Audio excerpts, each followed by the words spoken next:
Well, good morning, everyone. Eric here from Nomadic Fanatic. You guys are doing well. Still coming to you from Lake Whitney, Texas, with this beautiful view of the windy lake out there, and one of my favorite free campsites in the entire country here in Texas. Today's going to be a little different, as it's going to be a little chilly. I'm going to unload Black Betty from the trailer here, and we're going to ride about 1 hour down south to Waco, Texas, a town I've not been to. I'm actually going to dig out my full face helmet and try to install my microphone so we can talk while we're riding. That sound good? All right, guys, thanks for joining me. I will be uploading this video with some Nomad internet, link below in the video description. If you need some mobile and limited internet, let's have some fun today.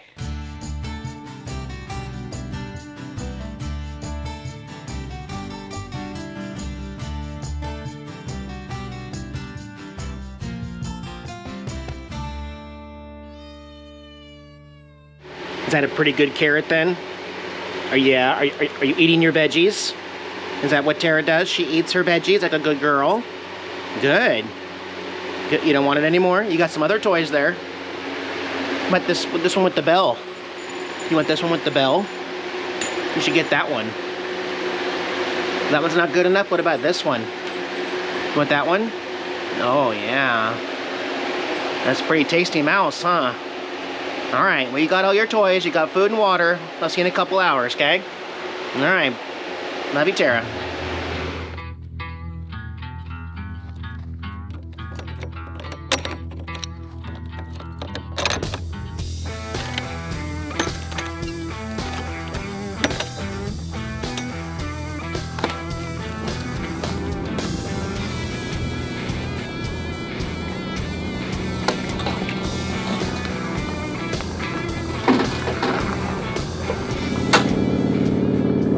Here we go, guys. The very first vlog, MotoVlog. We'll call it a MotoVlog. I've got my microphone tucked under the chin here on my full face, so hopefully the audio's okay. I may have to make some changes next time I go back in with the gain, but yeah, good day to take Black Betty out. Sunshine in Texas.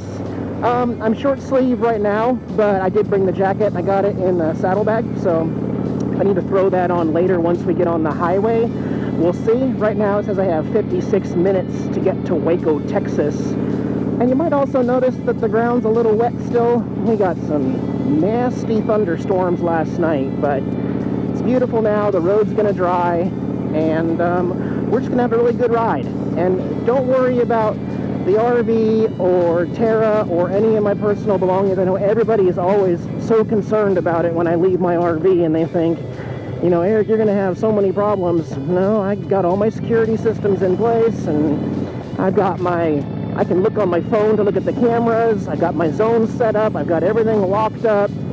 I am not going to have a problem. Thankfully, knock on wood or something, I'll knock on this gas tank, we won't have any problems in the future, but it is a really good day for a ride. We've got to get through a couple back roads here, and then we'll hit the highway and get up to speed.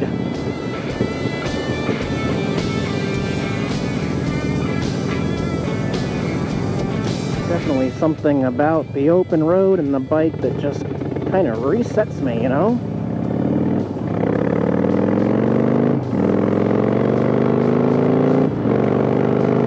You guys don't even have to get a motorcycle. You don't need a Harley. Just ride with me.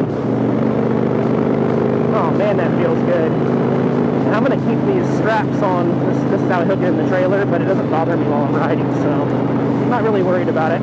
Oh man, this is good. It's different than Tater Tot, but you know, it gets the job done. And so far here, 70 miles an hour, I don't need the jacket yet.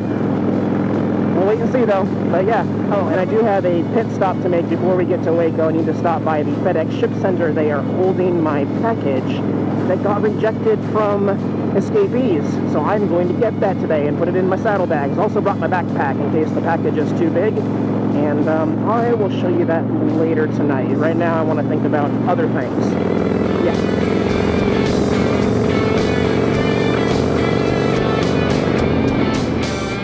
That was a really good, fun ride. I didn't even get cold, didn't have to put on my jacket. So here I am in Waco, Texas, guys. And Sadly, I think when a lot of people think of Waco, they think back to the tragedy with the standoff and stuff like that. I'm not gonna go to that place. I think there's like a monument or something there. Not because I'm ignoring a tragedy, but because I like to bring out the good in the world. And did you know that Waco, Texas is home of the original Dr. Pepper Museum and Free Enterprise Institute? Whatever that means. A really old building here out front. Says 1985, home of Dr. Pepper to 1906. So it's been here for a while. Big sign out front says they're open, and over there a big Dr. Pepper neon sign that is a little newer. So yeah, here is the entrance. No need to pay a fee. You guys are gonna get in free with me here on the channel. Also says Dr. Pepper Museum on the steel grate there. Looks like straight ahead they have a gift shop over there. Of course, we're gonna hit that up. They have some really cool stuff outside, but I'm gonna go into the entrance here and we'll get started at the beginning. Oh, this is cool. Wow, this is like almost going back to the 40s and 50s here. Wow, is this an actual... Oh, wow. Yeah, it is. It's like actually a bar top where you would have ordered your, well, it says here, crazy water. Mild for the kidneys and bowels, the sleepy water. Strong for the kidneys and bowels, for stomach and bowels. It's the greatest of all natural mineral. Uh-huh. And is that how they made it right here? I believe so. Got to have that fizzy water, right? And then old Doc here, this is, let's say, Dr. Charles Adderton.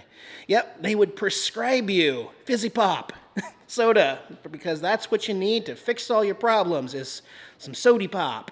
Isn't that right, Doc? To hear Doc Alderman, press the button below with your foot. Okay, I'll do that. I haven't worked here for some time, but standing here brings back many memories, because this is where I spent most of my time when I first came to Waco.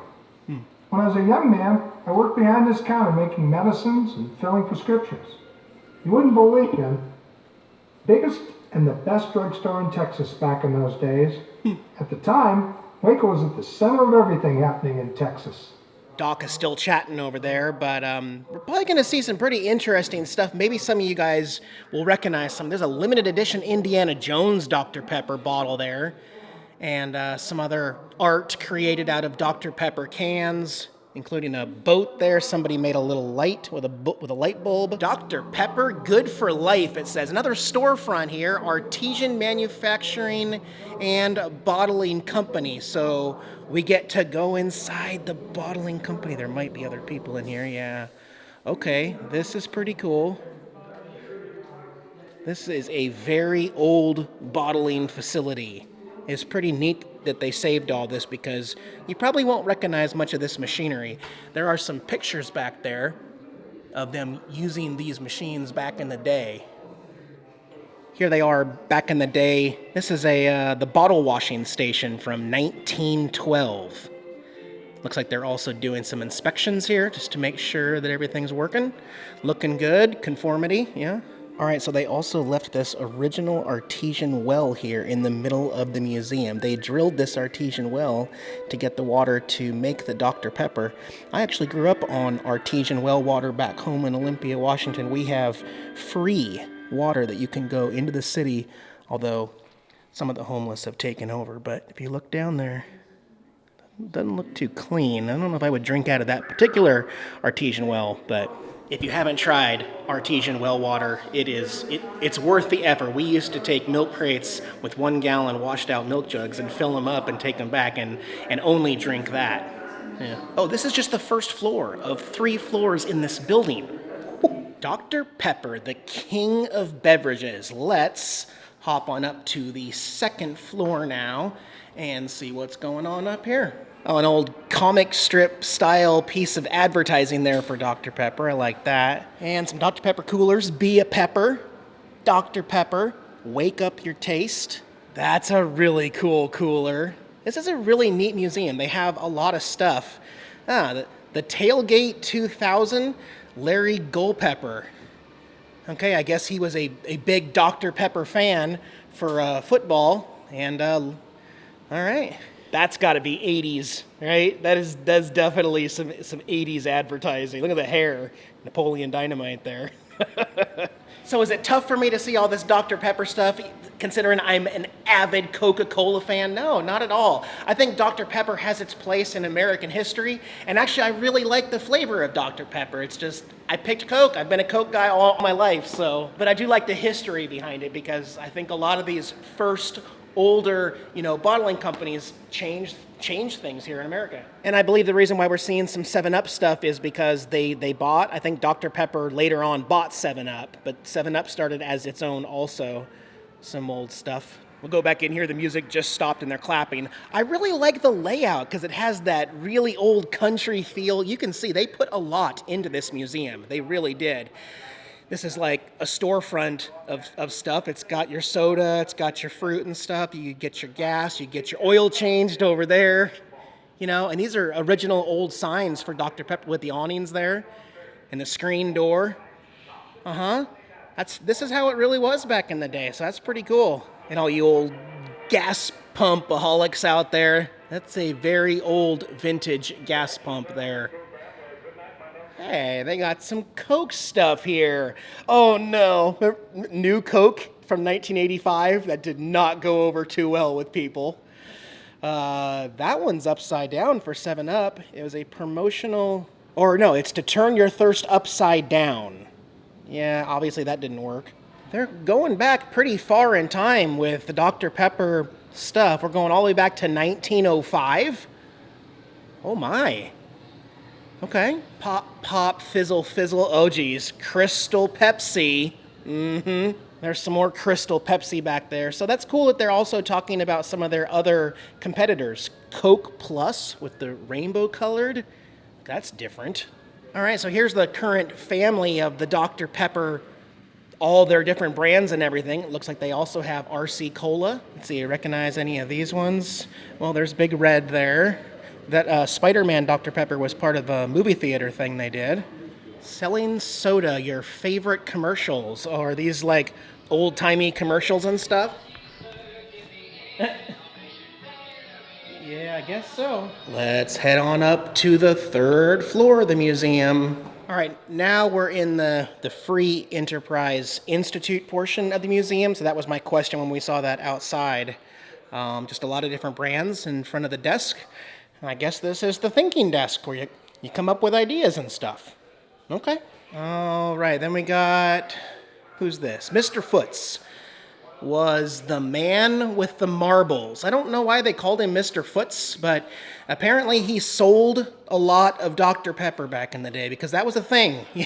He had to go sell the brand to people, so he single-handedly made quite the impression selling Dr. Pepper to people. Here we are at another general store. Let's peek in here. Oh, that's cozy. That's cool. Okay, I'll try one. Thank you. Wait, where's my free Dr. Pepper? They said we were going to be able to get some Dr. Pepper here on the tour also. I may have to check later. I think Dr. Pepper also has a 0-calorie, 0-sugar version of their drink as well. I may have to check and see. It's been a long time since I've actually had Dr. Pepper, but... All right, we're done in the museum. Let's go out and check out the bottling facility next door where they are supposed to handcraft like an old school Dr. Pepper drink for us. Oh, and do I need to remind my viewers once again, I'm really only showing you my favorite parts of this museum, like 10-15% of everything. I'm not reading everything, so just trying to give you an idea. It'd be great if you guys came down and checked it out for yourself when you're in the Waco, Texas area, because you may find stuff that I didn't even notice. Just lots and lots of really neat art.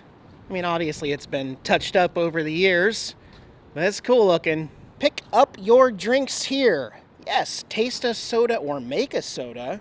Welcome to the original home of the Dr. Pepper float. I didn't even know that was a thing. Oh wow, the inside they have it done up almost like a 50s style diner in here. How cool is this? Well, they have some ice cream. They have some drinks, and I believe, yep, this is the soda jerk station where I can use my receipt for a state-of-the-art Dr. Pepper. Those are the flavors I get to pick from, so I went with an RC Cola, and she is going to make me a very, very fresh soda here. Ooh.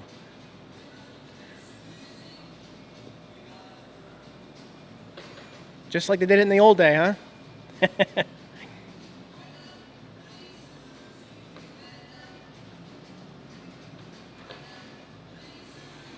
Awesome. Thanks, guys. Have a good day. All right. I know, I should have got a Dr. Pepper because I'm here at the Dr. Pepper Museum, but I may never in my life get a chance to try an original RC Cola like they made it back in the day.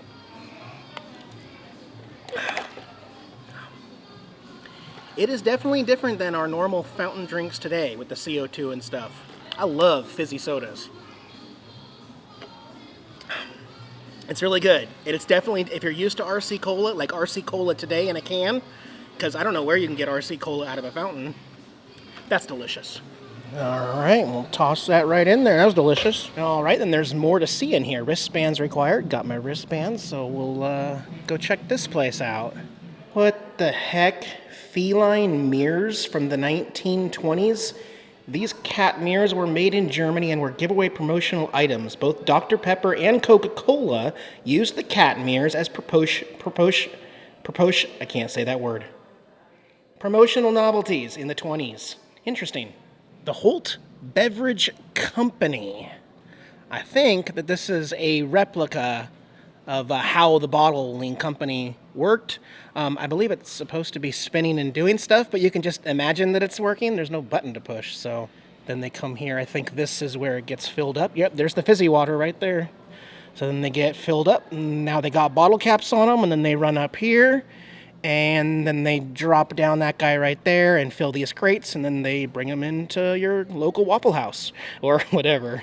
They have a bunch of model trains and stuff here at the Dr. Pepper plant. I'm noticing that they have made a lot of changes. Most of the stuff is not on or working. In the pictures, you would push a button to make the trains go. They have simply boarded that up and the trains no longer move. Same thing with the bottles not moving. I don't know if that's because of the virusy thing going on still around here and they're scared that those buttons. I'm not sure. But yeah, here's an Iron Man vending machine for Dr. Pepper that was used in a commercial in 2010. So the liquid lab where you make your own soda is in this room right here. And that's going to wrap up the museum portion of the Dr. Pepper tour. I wish I could have seen that moving, but again, I guess they're just stopping certain things from working in the museum. Let's go check out the gift shop. You guys know what I need. A magnet. All right, exit us out into the gift shop. Here we go. All right, well, I was asking about zero sugar. There's a Dr. Pepper cream soda zero sugar. There's also the exact opposite, made with real sugar. That could be different also. RC Cola in a bottle. Okay. Do they have magnets? Yeah, guys, they have 1, 2, 3, 4, 5, 6, 7, 8, 9 different magnets to choose from. Which one do I want? I like them all, actually, but I'm going to go with the one that actually looks like a can of Dr. Pepper. A little rubber magnet there. Yeah. And curiosity is getting the best of me. I'm going to try one of these cream soda zero sugars just to see. You know, Texas is nice and comfortable when it's not 90 degrees in November. Today's 73, I think, is the high here. Let's try this zero sugar cream soda here.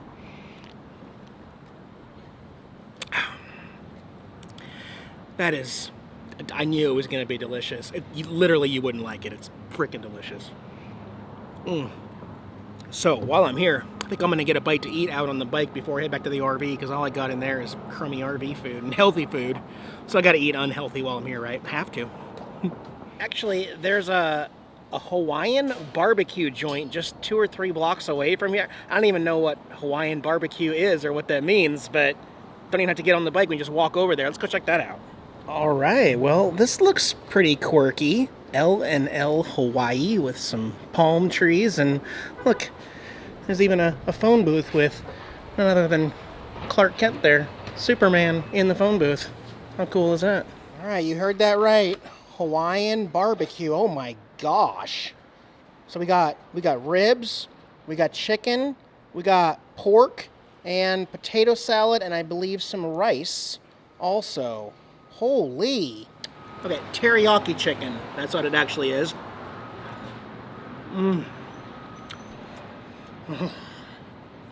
You wouldn't like it.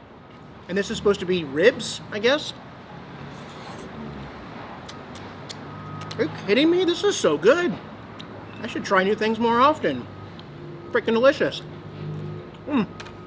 Absolutely fantastic food. I'll tell you what, that was probably the best teriyaki barbecue chicken I've ever had.